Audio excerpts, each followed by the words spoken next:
Maka saya katakan bahwasanya yang bertanggung jawab bila terjadi konflik pertumpahan darah nanti di Kota Sebut Salam ini mengenai HGU ini, wali kota bertanggung jawab atas hidup matinya masyarakat setempat akibat daripada konflik tersebut. Nokat on the real time, speak up. Assalamualaikum warahmatullahi wabarakatuh. Jumpa lagi dengan saya, Dr. Kota, spesialis bedah isi kepala, teman-teman. Dan di edisi ini spesial sekali nih, kita kehadiran tamu ya yang cukup disegani ya. Yaitu Ketua AMM Saka atau Aliansi Masyarakat Mahasiswa dan Mahasiswa Sadakata ya, yaitu Mujir Maha. Oke, apa kabar Bang Mujir, Bro Mujir? ya, terima kasih Bro Dokter Kanal Potah ya. Ini sangat luar biasa undangannya hari ini. Alhamdulillah hari ini masih diberikan kesehatan ya. Alhamdulillah. Semoga ya kedepannya bisa Terus sehat sehat saja. Oke, saya sudah lama sekali nih Mujir ya menantikan kehadiran Anda di podcast Kanal Potah ini. Saya mengikuti memantau Anda di berbagai macam platform media berita online ya. Namun dikarenakan jarak dan juga kesempatan, namun pada akhirnya kita bisa berjumpa juga pada malam hari ini. Tapi tidak dipantau untuk urusan jomblo kan? Bukan. Anda ini cukup vokal, cukup berani mengkritik PT Lot Bangko. Sebenarnya apa motif Anda? Ya kalau dibilang motif ya, sebenarnya lebih kepada kekhawatiran kita dan juga kerisauan daripada masyarakat yang disampaikan kepada kita selaku aliansi yang selama ini memang getol untuk mengadvokasi daripada perusahaan PT Lot Bangko ini. Khusus untuk PT Lot Bangko saja? Khusus untuk PT Lot Bangko karena kita kebetulan berada di kawasan tersebut. Kawasan yang menjadi tetangga lah dari perusahaan PT Lot Bangko. Dari perusahaan PT Lot Bangko ya. Sejak kapan ini AMM Saka ini mulai menyoroti permasalahan yang ada di PT Lot Bangko? Kalau tidak salah saya itu AMM Saka getol memberikan kritikan terhadap HGU PT Lot Bangko itu sekitaran 2018. Sejak 2018? Sejak 2015 kita terus memberikan kritikan dan juga semacam masukan baik kepada pemerintah maupun kepada PT Lot Bangko yang merupakan korporasi di bidang perkebunan. Karena kita menilai ada beberapa hal yang memang harus diluruskan. Harus diluruskan. Karena ini menyangkut tentang sumber daya alam dan menyangkut tentang hak daripada masyarakat.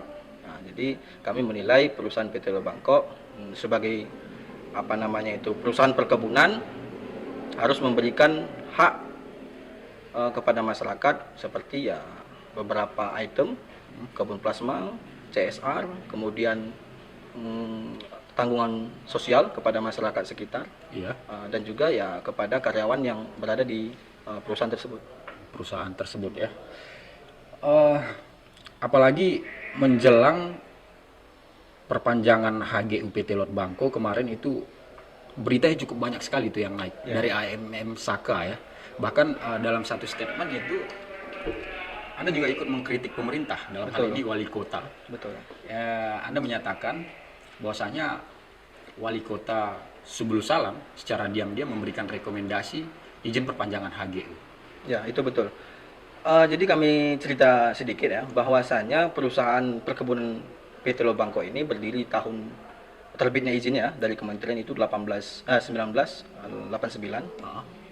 Pada saat itu kita masih berada di Kabupaten Aceh Selatan. Masih di Aceh Selatan dulu ya. Waktu itu desa yang berdekatan langsung dengan perusahaan perkebunan tersebut yaitu Namo Buaya. Ada desa Serkea namanya pada saat itu. Kemudian beberapa desa di sebagian Simpang Kiri.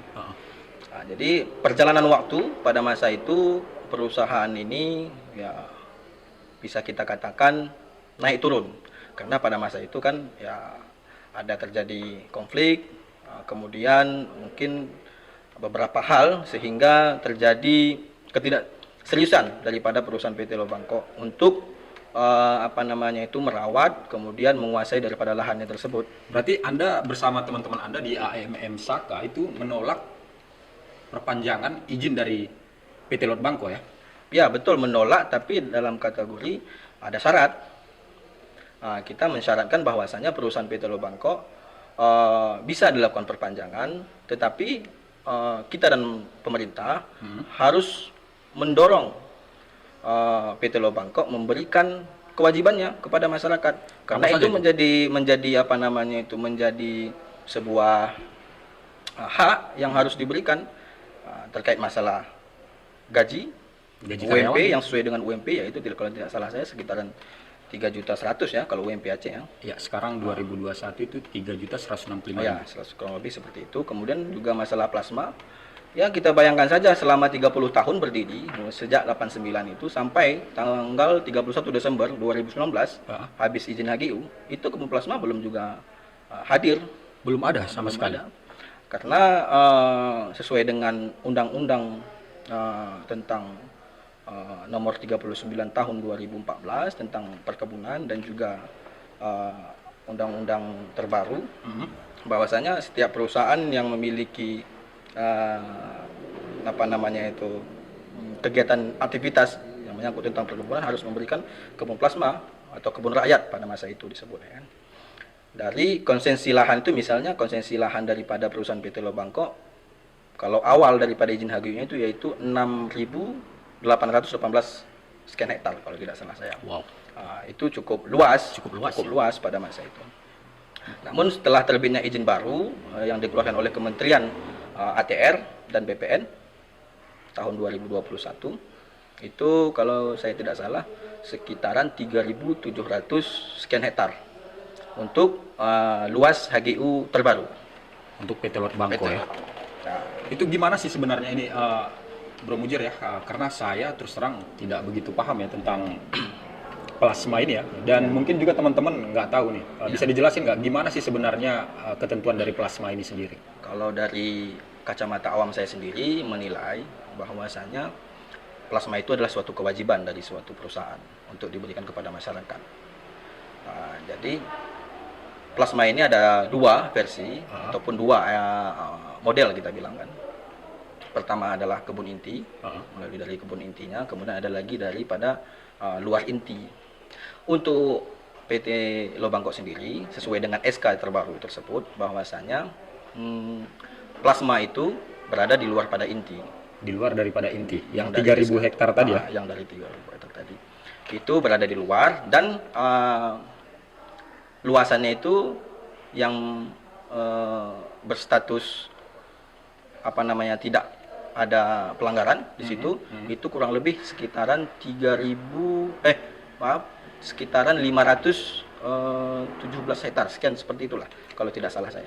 Jadi ini dari luas kebun PT Lot Bangko yang 3.000 sekian ya, hektar konsesinya tadi. 3.000 sekian, dan ada plasma 20%, itu sekitaran 517 seperti itulah kalau tidak salah saya. Jadi dia harus mengeluarkan 20%. 20% dari konsesi yang ada.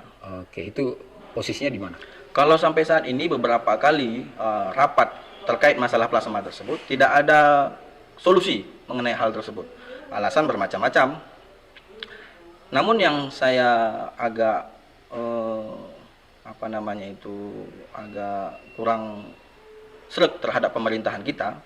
Pemerintah kayaknya seperti ecek-ecek dalam hal ini.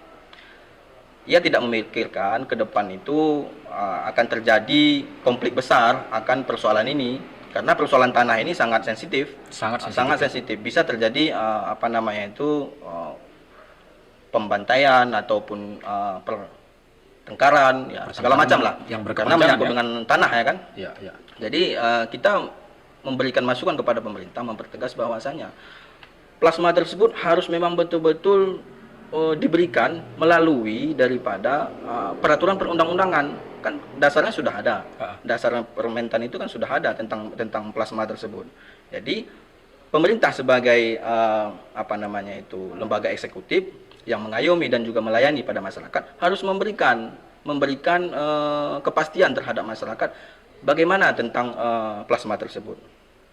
Jadi dalam aturannya seharusnya pemerintah yang menentukan lokasinya sesuai dengan IUP. Misalnya itu jangan-jangan kita belum punya lahan ini.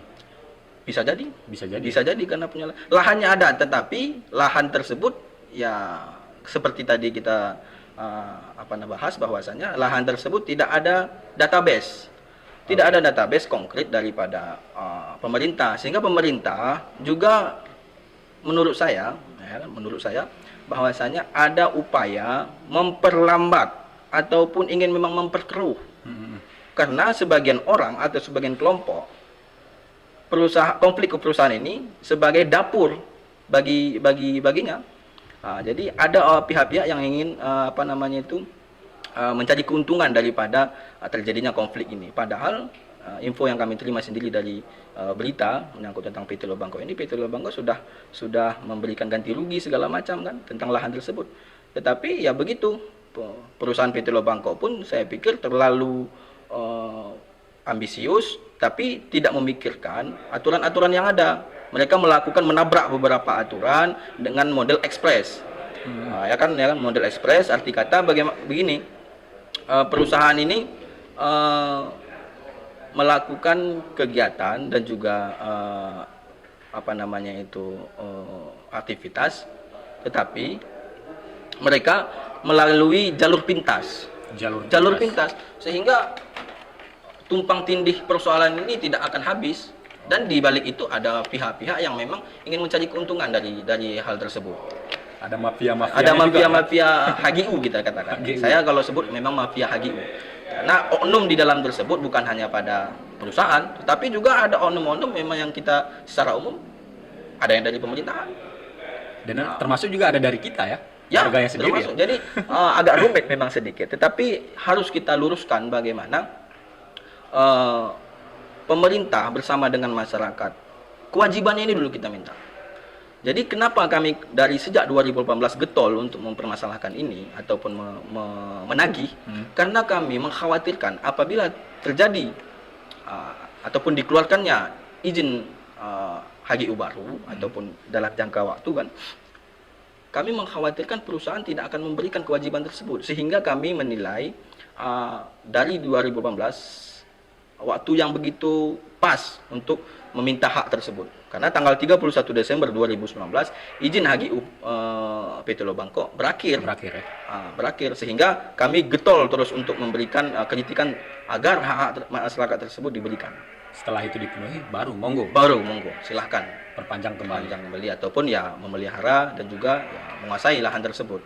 Berarti ini setelah sudah diperpanjang ini Bro Mujir ya, apakah permasalahan-permasalahan yang ada di PT Teluk Bangkok itu sudah terselesaikan? Saya pikir belum tuntas. Ada beberapa yang berarti yang sudah diselesaikan. Ada beberapa tuntutan kita yang sampai hari ini sudah tampak terlihat ya kan, mungkin seperti masalah gaji ya. Gaji karyawan ya. Gaji kalau tidak salah saya dari info yang kami terima itu per hari 126.000. Namun dari info yang kami terima juga bahwasanya itu tidak full per bulan. Gaji itu diberikan selama 15 hari dalam sebulan tersebut. Jadi masa kerja daripada karyawan itu 15 hari kerja sebulan. Hanya 15 hari. 15 hari. Tidak full ya. Tidak full dari info yang kami terima. Tapi sudah dibayar per harinya 120.000. Tapi mungkin bila ada kekeliruan bisa dikonfirmasi ke pihak Disnaker mungkin ataupun ke perusahaan sendiri. Ya, dan memang baru-baru ini di bulan September lalu ini Bro Mujir ya, ada beberapa karyawan dari PT Teluk Bangkok juga yang mengadu nih ke Disnaker karena memang tidak mendapatkan upah sesuai dengan upah minimum. Ya, di mana pada data BPJS Ketenagakerjaan gaji mereka itu tercantum sesuai dengan upah minimum ya. Sementara upah yang mereka terima tidak seperti itu. Dan ini juga Bro Mujir ya, saya mendapatkan data juga ini dalam laporan investigasi yang terbit pada Juli 2021 kemarin dari Rainforest Action Network ya, menemukan bahwasannya PT Teluk Bangkok menebang hutan alam di kawasan yang masuk ekosistem Leuser seluas 7 hektar sejak Januari 2021. Bagaimana tanggapan Bro Mujir? Kalau dari pendapat kami sendiri ya, Leuser ini merupakan warisan dunia dan itu tercatat Dan Loser ini ada dua apa namanya ya? Satu TNGL, Taman Nasional Gunung Loser, Iya. ada satu lagi namanya KEL, Kawasan Ekosistem Loser. Kalau KEL itu kawasannya lebih luas, sampai ke daerah kawasan kita ini, Sultan Dolat, ya kan, kaki simpang kiri. Tapi kalau TNGL itu berada di kawasan Ketambe dan sekitarannya. Jadi dari penelitian investigasi daripada RAN tersebut, sudah kami baca juga itu. Ada sekitaran 200 sekian hektar itu kawasan 121 sekian hektar itu berada di kawasan ekosistem Loser dan sudah dikuasai oleh PT Teluk Bangkok sejak tahun 2014 dari hasil investigasi daripada RAN tersebut. Sehingga kami menilai itu merupakan tindak pidana karena berada di kawasan ekosistem Loser yang tidak boleh diganggu sama tidak sekali. boleh diganggu karena kawasan tersebut sebagai hutan, sumber kehidupan daripada kita manusia harus kita jaga. Bahkan dijuluki sebagai paru-paru dunia. Paru-paru dunia, betul sekali, sebagai paru-paru dunia. Nah, pertanyaan saya, apakah hal ini sudah pernah disampaikan kepada legislatif kita? Lalu di mana fungsi pengawasan mereka? Ya, terus terang saja persoalan ini kami sudah menyampaikan sampai ke Kementerian ATR dan juga BPN. Sudah sampai ke Sudah Kementerian? kami sampaikan melalui surat AM Saka tentang penolakan perpanjangan HGU PT Teluk Bangkok pada tahun 2019. Itu sudah kami sampaikan ke Kementerian. Pendapat legislatif kita mengenai kawasan ekosistem Loser yang digarap itu bagaimana? Kalau terkait masalah ekosistem Loser, saya pikir dari legislatif sendiri, khususnya DPK kita, tidak ada pembahasan mengenai itu ekosistem Loser ya, sepengetahuan saya. Tetapi perusahaan PT Teluk Bangkok meminta rekomendasi untuk penggunaan kawasan ekosistem Loser itu ada kepada Gubernur Aceh. Tetapi dalam SK HGU tersebut tidak dikeluarkan rekomendasi tersebut. Gubernur tidak mengeluarkan rekomendasi artinya tersebut. gubernur tidak mengizinkan. Tidak mengizinkan kawasan ekosistem tersebut untuk dipergunakan oleh perusahaan tersebut. Dari apa yang kami baca di SK HGU PT Teluk Bangkok tersebut. Namun faktanya digunakan. Faktanya ya di lapangan bisa kita lihat sendiri, mulai dari Jontol sampai ke Singgersing Sultan Dolat itu merupakan bentang daripada HGU PT Teluk Bangkok. Apakah itu memang betul-betul 3.700 dari HGU tersebut yang terbaru? Iya. Dari logika saja kita mungkin bisa berpikir bagaimana dari Jontol sampai ke Singgersing berapa kilo? Iya. Untuk segi jarak saja. Bagaimana dengan kawasan luasan tersebut? Kemudian di dalam SK Kementerian itu juga disebutkan hal-hal yang perlu dipertimbangkan, termasuk masalah sepadan sungai.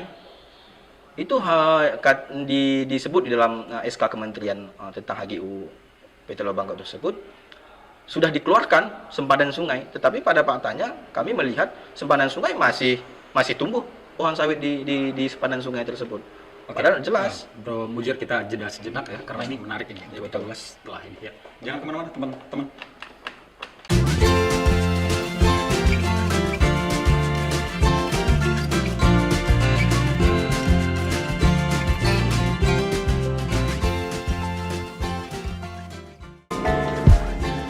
Yang turun. Nah, itu terbesit dalam pola pikir saya dan kawan-kawan yang lain.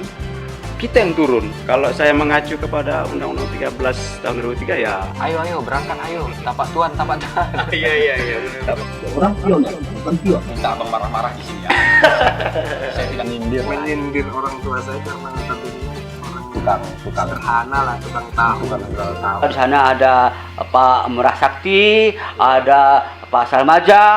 Ku harap kona sayang. Melahirkan kota Subulu Salam ini bukan gampang. Harus dengan pemikiran-pemikiran yang cerdas. Terkenal ya, Ya, boy juga dulu itu ya. yang mau dibilang jangan dibahas. Nanti dapur perang.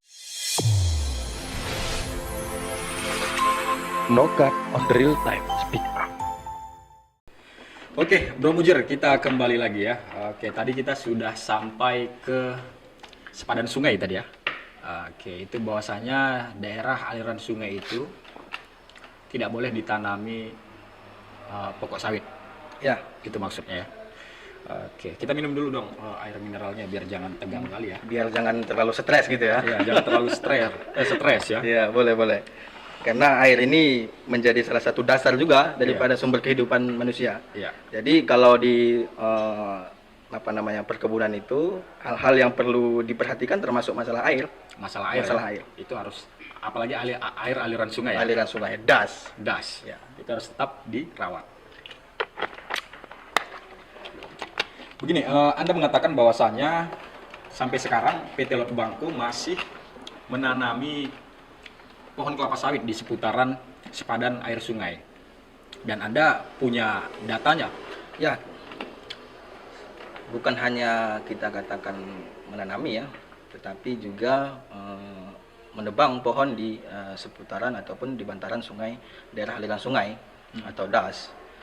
Yang seharusnya daerah aliran sungai itu tidak boleh dipergunakan ataupun dikuasai karena sebagai hutan penyangga untuk mencukupi kebutuhan air ataupun aliran sungai tersebut. Nah, jadi seperti itu. Dampak negatifnya itu kalau misalkan masih ditanami pohon kelapa sawit itu apa itu? Ya, dampak negatifnya tentu sangat tampak ya kan. Selama ini yang kita lihat di Rikit itu, dusun Rikit, Desa Namobuaya, kalau misalnya banjirnya mungkin hanya setahun sekali, ataupun mungkin misalnya banjirnya itu hanya status ringan, tetapi hari ini banjirnya itu sudah begitu besar, bahkan kendaraan tidak bisa melintasi kan. Jadi saya sejak awal mengatakan bahwasanya kita harus memikirkan persoalan ini. Bagaimana masyarakat tidak hanya menerima dampak daripada perusahaan tersebut, sedangkan perusahaan setelah mereka menguasai ataupun menikmati kawasan tersebut, mereka angkat kaki. Sedangkan dampak yang akan kita terima ke depan kepada anak cucu kita sangat memang berbahaya. Bagaimana sungai hari ini di kawasan Lay Batu-Batu tersebut ya kan menguning, tercemar dan itu sebenarnya sudah bisa kita kategori pencemaran lingkungan. Dan di dalam peraturan pemerintah juga itu diatur ya? Diatur. Itu jarak dari aliran sungai itu jaraknya berapa meter itu? Kalau saya tidak salah, kalau dia sungai besar itu kurang lebih 100 meter. Kalau sungai kecil? Kalau sungai kecil dia 50. Nah, kalau di Rikit itu masuk kategori sungai besar atau sungai kecil? Kalau di Rikit itu kategori kecil menurut saya. Kategori kecil. Kategori kecil. Itu 50 meter dari bibir sungai itu harus tetap steril, baik di sisi kanan maupun di sisi kiri. Betul sekali. Oke. Kita masuk mengenai kemudian ini sedikit lagi itu karena kita sudah masuk mengenai masalah lingkungan, ya kan? Ini menarik. Bagaimana perusahaan ini bisa mendapatkan sertifikat daripada izinnya? Kan ada proses ini. Ada proses sebelumnya. Proses itu ada tahapan, termasuk pemerintah pusat, kemudian pemerintahan provinsi turun yang disebut dengan panitia B. Panitia B ini tugasnya sebelum izin perpanjangan dikeluarkan, diturunkanlah panitia B. Panitia B ini terdiri dari BPN provinsi, kemudian ada wali kota atau yang mewakili, kemudian instansi yang terkait mengenai masalah itu, kemudian para pihak dari organisasi lingkungan untuk memeriksa dan meneliti kawasan tersebut. Langsung turun ke lapangan. Turun ke lapangan memeriksa bagaimana apakah syarat-syarat perpanjangan itu dipenuhi oleh perusahaan PT Lot Bangko. Jadi kan pasti ada penelitian terkait masalah das, terkait masalah upah, sengketa lahan, itu semua diteliti dan diperiksa oleh panitia B. Tapi pada faktanya hari ini, ya kan, izin tetap keluar tanpa ada kendala yang cukup rumit, saya pikir. Karena Plasma Plus sampai hari ini selama 30 tahun itu kan belum berdiri juga. Artinya dalam tanda kutip ada apa? Ini kan menjadi pertanyaan. Kenapa bisa lewat panitia B tersebut? Pasti mereka kan mengeluarkan rekomendasi atas hasil pemeriksaan tersebut. Padahal di lokasi tersebut ada tadi kawasan ekoserver, ya kan. Kemudian izin land clearing ada. Mereka kan sudah masa habis izin HGU, tetapi kemarin itu kan masih bisa beroperasi mereka. Bagaimana dengan status izin land clearingnya? Bagaimana dengan izin AMDALnya? Kan itu harus dibahas habis Bagaimana dengan kewajiban plasmanya? Bagaimana dengan kewajiban plasmanya? Jadi ini ada tanda tanya. Saya menilai juga bahwasanya wali kota kita memang tidak punya taring dalam perkara ini. Ya, kalau saya sering sebut pemimpin yang nggak bisa memberikan sebuah komitmen terhadap masyarakat, berarti ada sesuatu di belakang itu. Berarti tanggung jawab penuhnya itu bertumbuh pada wali kota ya? Ya, karena rekomendasi dasar lahirnya izin HGU tersebut adanya rekomendasi dari pemerintahan. Tapi begini bro, saya baca juga nih ya, searching juga beberapa bagian tentang perpanjangan izin HGU PT Lot Bangko ini, bahwasanya mereka itu mengajukan permohonan register itu pada tahun 2018, itu artinya di masa pemerintahan sebelumnya. Ya. Nah, jadi bagaimana kita menyalahkan wali kota di era sekarang ini? Ya, terlepas dia walaupun dia mungkin di pemerintahan yang lalu mereka mengajukan, itu kan sebatas pengajuan. Artinya proses pengujian materinya, uji materinya itu kan terus berlalu hingga tahun 2020 kemarin. Berarti ada rentetan beberapa proses lagi yang harusnya dilalui, termasuk masalah izin AMDAL. Izin AMDAL menjadi salah satu kewajiban yang mutlak yang harus dipertimbangkan. Izin AMDAL, analisis dampak lingkungan. Itu seharusnya, makanya saya katakan bahwasanya yang bertanggung jawab bila terjadi konflik pertumpahan darah nanti di Kota Sebut Salam ini mengenai HGU ini, wali kota bertanggung jawab atas hidup matinya masyarakat setempat akibat daripada konflik tersebut. Karena persoalannya sudah berlarut-larut. Sudah berlarut-larut. Ya. Dan AMM Saka juga sudah ikut bersuara sejak dulu ya. Betul, sudah ikut terlibat juga dalam beberapa kita melakukan audensi terhadap pemerintahan provinsi. Ya kan? Melalui Waktu itu kita melakukan aksi di depan kantor gubernur, kemudian kita sudah melakukan audensi dengan Komisi B. Bahkan atau Anda dulu Komisi sempat 2. ke Jakarta ya? Saya sempat juga ke Jakarta, langsung ke kementerian. Begitulah kecintaan saya terhadap masyarakat, terhadap lingkungan kita. Bagaimana hak masyarakat hari ini tertindas akibat daripada apa? Akibat daripada mafia HGU yang tidak bertanggung jawab tadi. Jadi saya pikir wali kota bila terjadi konflik ataupun pertumpahan darah, wali kota yang pertama menjadi sasaran daripada masyarakat. Karena beliau bertanggung jawab. Apabila rekomendasi itu tidak dikeluarkan, apabila rekomendasi itu tidak sesuai dengan peraturan, harusnya tidak terbit izin itu Sebelum permasalahan yang ada diselesaikan ya. Iya, betul. Bahkan rekomendasi dari gubernur seperti yang Anda katakan tadi tidak mengizinkan bahwasanya kawasan ekosistem Leuser itu dipakai. Tapi buktinya tetap dipakai menurut penelitian RAM tadi ya. Oke. Mengenai tapal batas ini, Bro Mujir. Anda juga sempat mengunggah video, saya lihat di sosial media Anda tentang tapal batas ya. Betul. Itu gimana ceritanya? Gimana sebenarnya tapal batas? Tapal batas ini menjadi hal yang penting ya. Di permukiman saja, di kampung-kampung, bila tapal batas saja tidak jelas, ya kan, bisa terjadi cekcok ya kan. Iya.